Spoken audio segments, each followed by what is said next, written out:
Hey, I'm Hunter Thurston, and I'm going to run through the tips and tricks with you on how to throw a baseball far and accurately. Being able to throw is a skill that anyone can learn, and I'll be demonstrating on how to throw smoothly. First things first, you'll need to find a ball and a glove. You also need to know how to grip the ball properly. Turn the ball on its side so the seams look like a C. Place your pointer and middle finger on top of it, crossing out the C. When the ball is released, it should roll off your fingers, creating backspin. This way, the ball stays straight once it's in the air. The next important step is to line your feet up properly. They should be about shoulder width apart.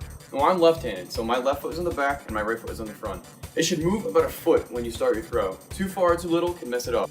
When you step, your arm should be moving too. Start both your hands at your front shoulder. When your foot lands, you should move your throwing arm across your chest down to your back hip. Release the ball when your arm is straight and your fingers are pointed at your target.